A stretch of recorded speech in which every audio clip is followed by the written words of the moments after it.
everyone. So we're back today. We have Chennai and Swami, who is also a trainer at the gym, who we see often.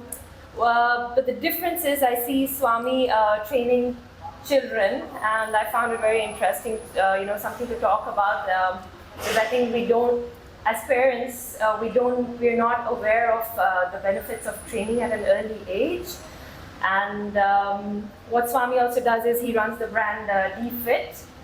I would like to know more about the brand and what is it that you work with, what age group that you work with, specifically children. I also know that you're training adults. So what is the purpose of your training? What skills do you focus on? And let's get more into this now. Yeah, thank you for welcoming on the show. It's a pleasure to have you, dude. Thank you, Coach. And yes, I have a company called Duo for Fit. So recently I started before 2 years of this company here in Dubai. So basically the motive of this is to start training athletes from the age of 8 to any age is to get them set free of injuries.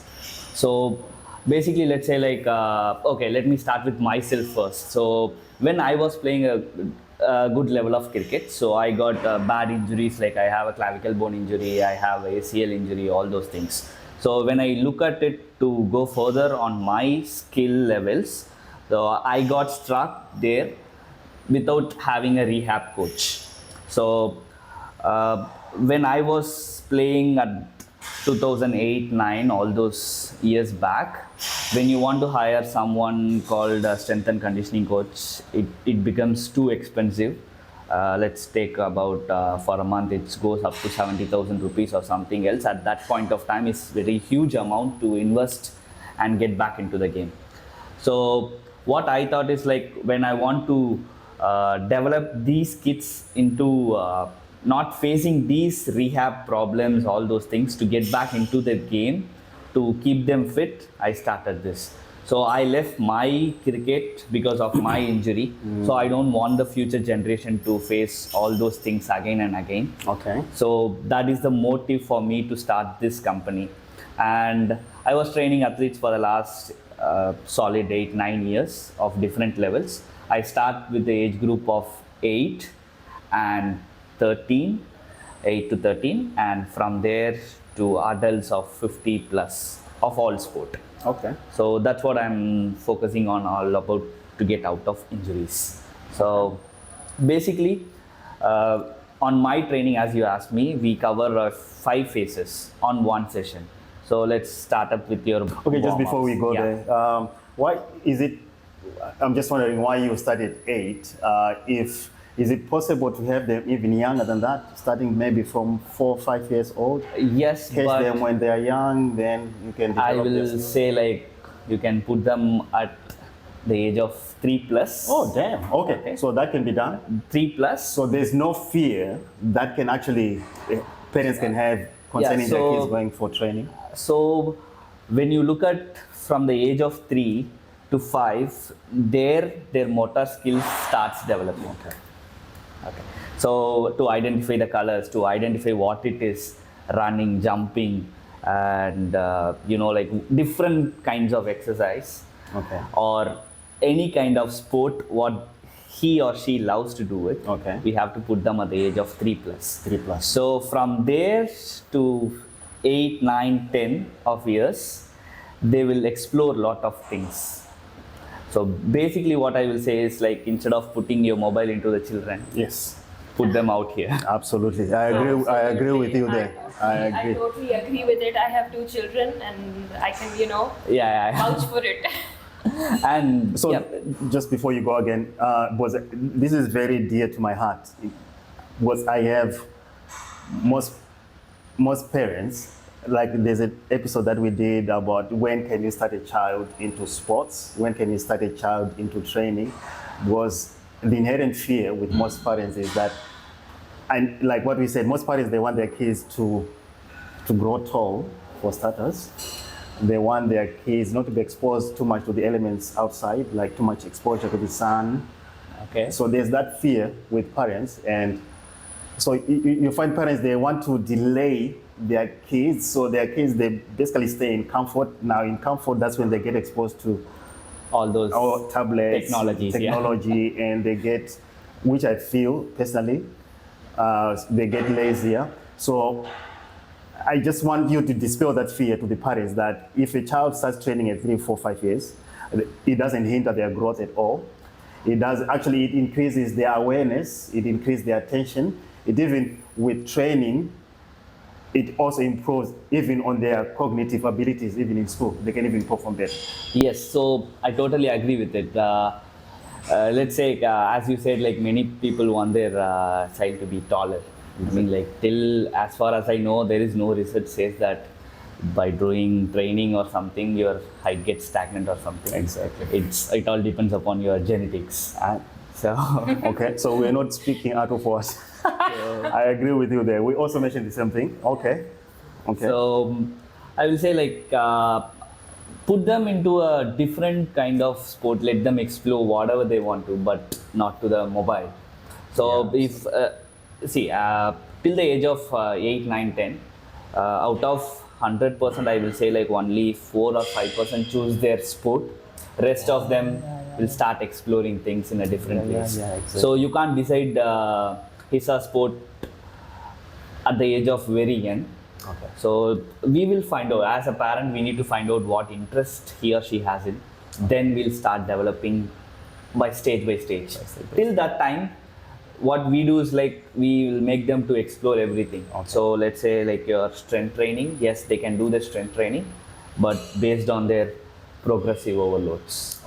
And you should have assessment before that. Okay. And like as I said, we'll be covering 5 phases in one session. So we start off with warm up. We start off with, again, the phase 2 will be the mobilities, and then your core, then your strength, then your cool downs. Okay. In the strength, we'll have different type of training, which is endurance, power, speed, all those things which comes there. So there we'll always try to develop the child's energy system development. They'll call us EDS. Okay. And like once their energy system is built up, I mean, whatever the sun or whatever comes in, like even during summers, you can still train. You can still train. We can still train. It depends upon like how much, what they are eating. Apart from training, you always know in what they say in bodybuilding is 70% of your workout, 70% of your nutrition and 30% of your training. Okay. So it's same like that. Nutrition plays a major role here. So recovery plays a major role here. Sleep plays a major role here. Absolutely. So all those things, as a parents, we need to take care of. Like, is the child is eating properly? Are they eating nutritious food? Are they training properly? Are they sleeping well? Are they sleeping well? And enough. So, and as a parent, that's our role to do for the children. So to make them more active towards their lifestyle. I mean, again, I will say fitness is not for your game or something. It's for your life. Absolutely. It's for your life. That's what I always tell also people that will come to the gym. We are not trying to make you better at exercises, but we're trying to make you better at your lifestyle. Exactly. A healthy lifestyle. People, they're getting so worried. What if I make mistake in squatting? What if I'm not so good at squatting? But that's not the point. The point is for you to pitch up, do what you're supposed to do, and then you can get better at your lifestyle. 100%. Then you can be a better person. Yeah. Okay. Interesting. I also wanted to, I was very curious to know about what is the difference between starting early Okay. and, I started very late in my life, and what their bodies are going through during that age, especially between 8 to 13, pre-puberty, and what the benefit of strengthening and conditioning at that age. Yeah. What have you seen? I have seen like the children are more active, agile, and like whatever they want to do it, they will take the responsibility to do it on their own. They don't depend on their parents. Okay. To either like once you bring it that fitness lifestyle into their routine, so I think like it teaches you everything. So let's say like okay, let's start like you're starting your kid at the age of 8 to put into the exercise or something. So their muscle starts growing up and the tendon starts growing up. all those things has to be strengthened up. So let's say like you have in a muscle you have actin, myosin, all those things which Yes. releases a testosterone level, all those things. So when you go deep into that, I will say like to start strengthening at the age of 5 plus is so good. 5 plus, at the age of 5 plus you can start strength training, but depends where you're going to put your kid. Yeah. Is the coach knows about how to train your kid, Yeah, absolutely. not to get injured, because once they are injured they don't know how to say, because they are so young. Yeah, they are young. So it's not only fitness they are going to do. They have the studies as well, they have other things Exactly. to do as well. So how do you balance the two? Their studies, their training, and obviously the needs of the parents as well. Because most of the parents, maybe they will feel that the more time you spend with the kids, that will negate on their studying time. Do you find that also affecting some of the students that you work with? No, so basically I will say like it all depends upon how you periodize yourself. Okay. So that's why we give assessment first, then we split up the loads depending on their other schedules as well. Okay. So let's say like you can't follow the same routine on every session. Absolutely. So let's say like one day you'll have a bad sleep, the next day it is not like you have to stick to the same program as well, but we need to, whenever they come in, we need to ask how was your sleep, what did you have, Okay. how was your water intake, all those things matters. So when they come in next, we will start, like let's say like you have a very bad night last night, you didn't have a proper sleep or something else, then we will change the loads according to that. So you don't need to stick on to the same program, it depends upon person to person as well. And let's say like squat will work for you, it will not work for me. Absolutely. So we need to find the difference, and let's say you can load this, I can load this, but you have been loaded last week a good load, but you can't do it on this week. It's not a problem, we can change it still. Okay. So every day matters, every day. So it keeps changing and changing and changing. So, but when you train the adults, that's completely different. Yeah, that's what I was going to say. That's why we are so much interested in you, because it's the sports specific injuries. Now, if you can just take us through a specific injury that you have dealt with, and so that people now in our podcast, we are mostly interested in trying to have people not to resort to just having surgery all the time when they get injured, if they're playing basketball, cricket, football. Most people, they just want, okay, we are not saying all the doctors do that, but some of them, the first option, or the first and last option anyway, is just to open up, do the surgery.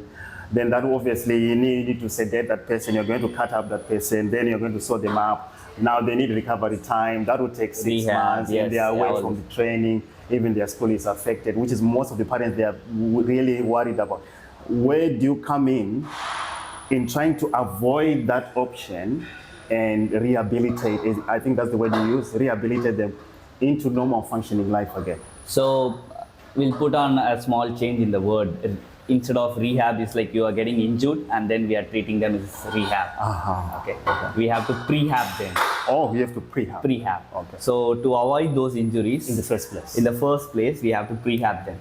So it's prehab is like opposite of rehab. So you get injured and train for rehab, and you don't want to get injured, you train for the prehab. Oh, damn. Okay. Awesome. So Let's dig into that. Yes. So the Okay, prehab, so- how do you? Okay, let's Let's- take us yeah. through that. So let's take a year.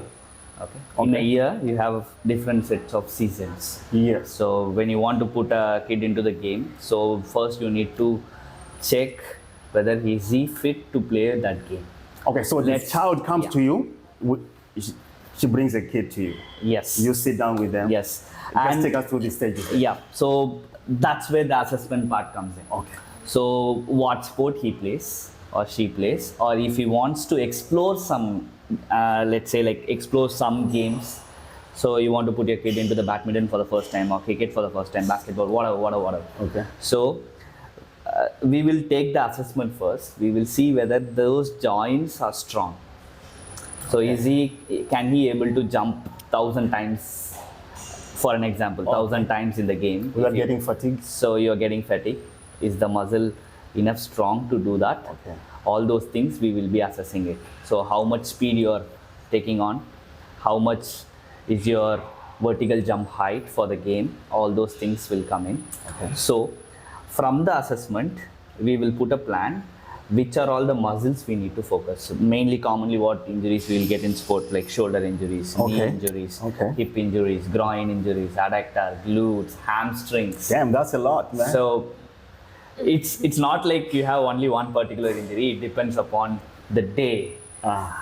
It's a Okay. so instead of getting injured, we can prehab them. So condition them to the game.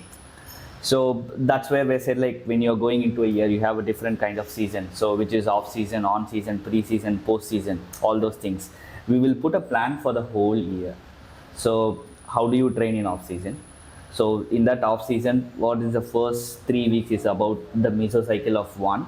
So what you train on those periods. Okay. After that, since they are like very young, we'll be having the conversation with the parents that this is what we are going to focus on this 4-5 weeks. From there, where we have started, where we are now. From there, the next off season. From there, the next off season. So it goes by the progression in all stages. Let's say like mobility, core, strength, speed, everything will be seasoned up to get you a complete elite package during the off season. Whatever you have gained through the off season, will maintain it for the pre-season on the on season. Okay, so Because you can't introduce new things when they are closer to the games. Oh yeah.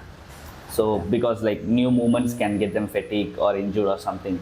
So when we build up those athleticism during the off season, they will maintain it through the pre and on.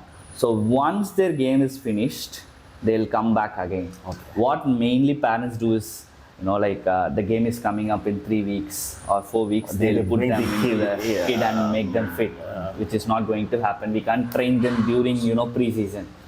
We can train them, but we can introduce only a basic level of activations. This muscle and all can be activated, but we can't develop all those to the next level. Okay. During pre-season, when we do that, it becomes fatigue during the games. Yeah, I think that is relatable because like in adult training, most people like they are going for summer, 2 months before summer, they come to us, they just want to have that bikini body, beach body, I mean, for in 2 months. Yeah. Yes, I mean, we are not miracle workers, we are not magicians, but yes, obviously we can't turn away anyone, but I'm a professional. Yes, they have that need, they have that goal, then you want to at least make them realize that goal and also enjoy their summer. But like what you're saying, in doing that, these are short-term fixes and most of the time they lead to injuries because you're going to go through a crash course with them. Exactly. And then they're not ready for it. And Then it doesn't injuries. work. It doesn't work. Yeah. So no, those injuries now, so when they go for a game match, they get injured. Yes. What type of injuries normally do you find when people do that? Mostly, I will say like lower body injuries, Okay. and the upper body, mostly I will say it's shoulders. Shoulder impingement. Shoulder, rotator let's say like your cuffs. rotator cuffs, supraspinatus injury, infraspinatus injury, all those things. So because if you see their lifestyle before coming into training, it will be like most of the mobiles. So it will be in the mobile. So all these places are stiff. Oh yeah. So many doesn't know that these lymph nodes gets tied up here. Okay. And then you need to release all those things. Tensions from there. Yeah. So it's like you need to be like more flexible and mobile to do all these movements. That's what we are going to train during the off season. It doesn't work before the season. So Okay. Do you have your children with mobile all the time? No. Well, Okay. they do use screens, but we don't give them mobiles. Okay. They're too young. So My they're older not- one already wants it, but we avoid. We say no mobiles because the position with which, I already have problem with because I do use my mobile Okay. quite a bit. So this gets really tight. And I always tell my children, even when they're using their tabs, I tell them lie down on your stomach, keep your neck up, because when the moment you're putting your neck down, it that's gets what- strained up. Yeah. It's like you're putting a lot of weight. The more you tilt your head down, the more weight you're putting on your neck. This is something I came across. So I tell them this is the position you sit in mobile phones too small, holding in the hand. There is radiation. There's so much problem. It's not meant to, and it's so small. The screen. You know, Yes. it's not right. It's not right for me. Forget my children. It's not right for anyone. So And so talking about, since we're talking about, you said tightness, mobility, flexibility. I'd like to know, what is the difference? What is mobility? What is flexibility? That's What very is good. the difference? That's a very good question. okay, so let's put it up. Everybody knows the word of flexibility. You're so flexible to touch this, turn this, move this. All these are flexibilities. Mobility is like, let's take your hip joint and then your femur bone. Yeah. So let's take, okay, both are here. Okay, always tighten up. Yeah. It's like this. Yeah. So when you are flexible, it moves here. It can move, but it keeps on rupturing each other. Okay. Okay. When you put some mobility exercises into that, so it creates a space. Okay, so that it can move on any direction without touching the next bone or next set of muscles Around it. So all these spaces are filled up with good tissues, which is spongy, which you can move it on any side without getting injured. To get up strengthen these places, you add mobility and your strength. So I always wanted to know this. What is mobility? I mean, I do a few mobility exercises, And also- but how is it different from me doing yoga yes. and doing mobility exercises? There is Yes, slight there difference. is slight difference because in yoga you go and hold it for poses. Yes. So in mobility, it's like you can still load up. Let's say like you're going to load up your shoulder muscles. Let's say for an example, you're going to start with your YTWLs. So we'll start off with normal lying down on your prone position. Okay. And then slightly we'll move up against the gravity so Yes. that you'll get lot of range. Okay. So when you're good at it, I will start putting up some weights onto you. Okay. You don't need to be so heavy to lift 10 kgs or something, just your activation levels. Okay. So how do you activate all those Ys, Ts, supraspinatus, infraspinatus, hip, knee, ankles? All these joints can be, mobilized. Oh. So, but through a proper regime or protocols. Yeah, because what you see, people, they just pick up weights, but you have to activate your joint Exactly. first before you Yes. do that. So that is why you need to brace. Yeah. So why I'm so much interested in this is that most people, yoga on its own, it does improve your flexibility, but it doesn't strengthen the muscles around it. So your mobility becomes a bit more limited. Yes. So you need a bit of both yoga and strength training. So people who because I have people that say, no, I just do yoga, I'm doing yoga, I'm doing yoga, I'm doing yoga. Would that prevent them from getting injuries? Yes, you'll be more flexible. Okay. I agree on that, but at the same time, is your muscles strengthened up? Is your joints strengthened up matters. So that's why, yoga, yes, separate, but strength training is must to all those muscles which you are using during, like Surya Namaskar or whatever you do. But all those joints are strengthened up. Okay. So you are creating your flexibilities, but what about strengthening up all those joints? Okay. So when you're strengthened up and you can still be flexible, Uh-huh. you can build your muscles, build your shoulder muscles, build your biceps, build your calves, legs. Quads. You can still be flexible by doing, like either you put in a word called yoga or you can put in a word called mobility. Okay. But as I said, like there is a slight difference between you do. I think you have something to say about that. People say yoga. Yeah, I mean, I have people who are into yoga and they're Only? very passionate about it, and they feel, picking weights, it's dangerous and injuries and all of that, right? They feel like, yoga is the way. Of course, everyone, whatever they do, they stick to it and they feel very attached to it. But I personally feel that a combination of both is required, because I have done yoga. I have done yoga for a year. And then, just a little bit here and there. I trained for a year, doing yoga. But I feel the fitness factor, at least when I look at them, that the muscles, the posture, all these things, somewhere that little bit Yes, it's there's suddenly some- missing. something I'm not missing. saying it's bad or No, wrong. no. We are not slamming we've them. had Chennai who's into training for so many years, but when we started doing a bit of yoga, Yes. he was struggling. So then we realized both are equally important. I need to be flexible because And I'm as well. flexible. I can do my strength training, Absolutely. and because I can, I think everything goes hand in hand. When you just do one thing, I can't just keep doing mobility all the time. 100%. And I do mobility because I'm doing calisthenics. Now, calisthenics again is helping me strengthening my muscles and bones, and I feel different. Absolutely. I feel different picking weights, and the way I am now, and the way I was doing yoga, it helped me reduce weight. It helped me, but I still feel like I feel much stronger now. So as we spoke about before, like how important is for the kids to have their recovery, sleep, Yeah. food. It's the same combination of all. Yes. So we are not saying don't do yoga or something like that. Yeah. Do that, but at the same time, strengthening of your muscles, strengthening of your core has to be done. So everything together puts you as an complete package. So you don't stick on to one thing like as you do it.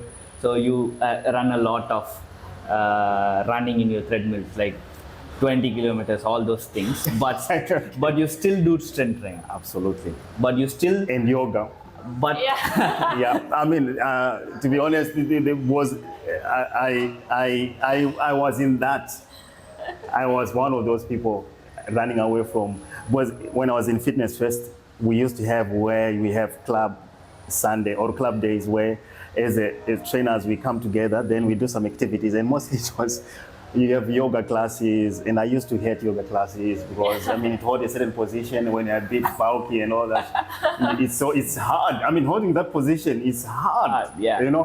So I used to so I was not applying myself. So I never really enjoyed it because I was not immersed into it. I was not enthused. But now it catches up with everyone because your muscles become too stiff. Your joints become less mobile, less flexible. Then it catches up because you start feeling tightness in certain areas. Then we started doing this like every other session that we do, stretching. But that has helped me with my running.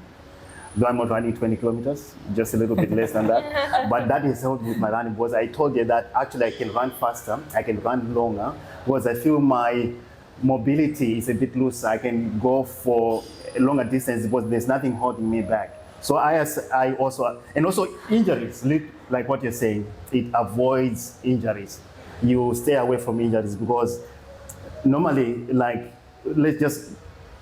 was why we are also interested in you. You have done the most common injuries in most people, like most people that we see in the gym. They come referred by a doctor. They've been through physical therapy, with the hands-on application where they try to get them into a normal life. So it's exercise-based approach, but to a certain limit. Then they bring them to us. Then we start training them in the gym. So the most common injuries that I come across are knee injuries.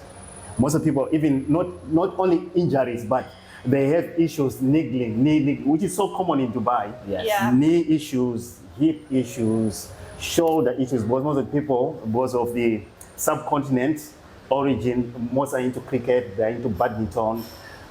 So most of the shoulder injuries are so common. Yes. Now, so let's come into this point of your knee injuries and your hip. Yes. Okay.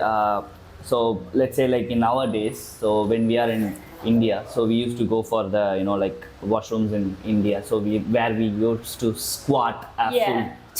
Okay. Yes. So let's say even in my country is there, dude. In the countryside, everyone knows. Honestly, which is I wish you can come back. And in Dubai, you don't find those. No. Yeah. Nowadays in India as well. But In certain let's say places, countryside. where is your glute using more than this level? Yeah. Nowhere.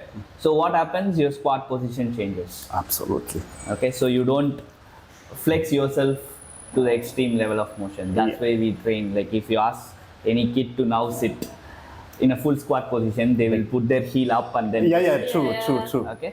So if you put them back, they will fall back. Oh. Because Or they the are knees, not they buckle using in. because they are not using their knee muscles or your glute muscles to the extreme range. Okay. So that's where this training comes into the Okay, so these kids, as opposed to the ones that we are talking about, especially where we come from in the countryside, like where you have squat holes, you know, apart from just deep was actually, when I came here, I heard the word Hindu squat, and I was, what the hell, what is that? And I was told that's when you really go, because I found it so strange when I go to Dubai. I find guys, especially laborers, construction workers, people just sitting outside, they're literally sitting on their heels. Dude, that's a squat. And this guy has no care in the world. Yeah. For 2 minutes he's eating, he's talking on the phone. I'm like, I can't do that. Yeah. But if I look at myself, I'm like, I'm stronger than this dude. But that guy is just in that squat position and he's so effortlessly. Then we started doing some studies as well. Then we had over. So there's no. So people now find it like there's stigma attached to it where you can actually do that.